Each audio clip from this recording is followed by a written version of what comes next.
La mejor defensa es un buen ataque. Esta máxima la reflejó Sun Tzu hace más de 2000 años en su libro El arte de la guerra. En él explica al detalle, entre otros, estrategias de engaño y cómo infundir el miedo para evitar el enfrentamiento cara a cara. Yo supongo que estas enseñanzas forman parte de las jornadas de FAES. FAES, esa fundación vinculada al Partido Popular que ha recibido entre 2006 y 2015 más de 26 millones de euros en subvenciones del Estado. Y seguramente ese fue el motivo por el cual el Partido Popular decidió atacar al trabajador de a pie con frases tan lapidarias como que los españoles hemos vivido por encima de nuestras posibilidades. Esto lo decía Rajoy en una entrevista realizada en el año 2011 que arremetía y culpabilizaba del despilfarro a los ciudadanos de a pie, diciendo que hemos comprado a crédito segundas viviendas, televisores de plasma, viajes al Caribe. Y es curioso ver cómo utilizaba el genérico para trasladar al subconsciente colectivo que toda la población había derrochado dinero viviendo por encima de sus posibilidades, cuando los que realmente sí han vivido y siguen viviendo por encima de sus posibilidades son mayoritariamente las entidades financieras, los políticos y los cargos públicos que han malversado dinero público a expuertas y sin control. De hecho, lo decía de manera velada el propio Rajoy cuando en esa misma entrevista decía: en España nos hemos pasado gastando lo que no teníamos. En 2011 gastamos 90.000 millones de euros más de lo que ingresamos, que en pesetas son unos 15 billones. Esta política del despilfarro nos ha abocado a tener que costear aeropuertos como el de Ciudad Real, que costó la friolera de 1.100 millones de euros y que en la actualidad está cerrado. Y tantos otros proyectos que solo han servido para engrosar cuentas bancarias particulares, como el famoso plan de infraestructuras que heredamos del ejecutivo de José María Aznar y que pretendía, según publicitaban ellos mismos, modernizar el transporte y vertebrar España. Y esto nos ha acarreado una deuda que el gobierno actual cifra en 4.600 millones de euros.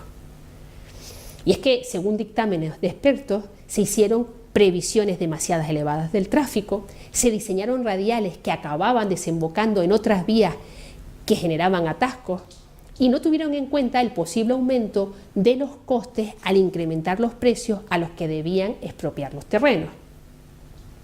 Esta nefasta gestión, y es nefasta para el interés público, porque seguro que hay algunas cuentas corrientes de interés particular muy bien gestionadas, no generará un sobrecoste de más de 4.600 millones de euros, que algunos puntualizan en 5.500 millones de euros, que los españoles vamos a tener que pagar con nuestros impuestos para que grandes constructoras implicadas como Acciona, ACS, Abertis, Sintra, SACIR, FCC, Ferrovial, OHL o Globalvia sigan teniendo beneficios, mientras nosotros nos quedamos con 8 autopistas en quiebra. Y seguramente alguno de ustedes estará preguntando, ¿cómo es posible que el gobierno adquiera autopistas que están en quiebra?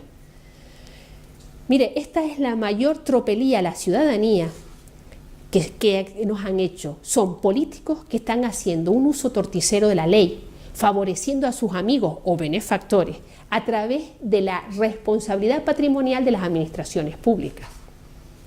Básicamente consiste en que si el proyecto es rentable, el beneficiario será la empresa, mientras que si hay pérdidas, la pagaremos todos los españoles.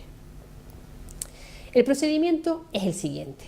La empresa constructora realiza la infraestructura y recibe por ello una retribución de la empresa concesionaria que en la mayoría de los casos suele estar controlada por la propia constructora. Si la explotación quiebra, las financiadoras recuperan su crédito utilizando la responsabilidad patrimonial de las administraciones públicas.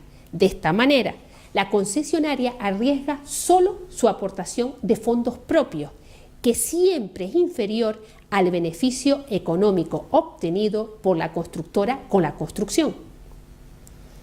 De hecho, otro ejemplo de este modus operandi fue el proyecto del almacén de gas Castor.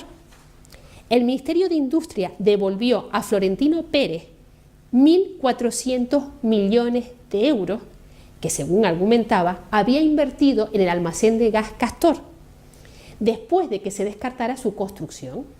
Lo curioso es que la obra fue presupuestada inicialmente en unos 500 millones de euros, pero esa cifra se fue inflando y a lo largo del tiempo se acabó triplicando el precio previsto, suponiendo para los españoles el desembolso de 1.400 millones de euros.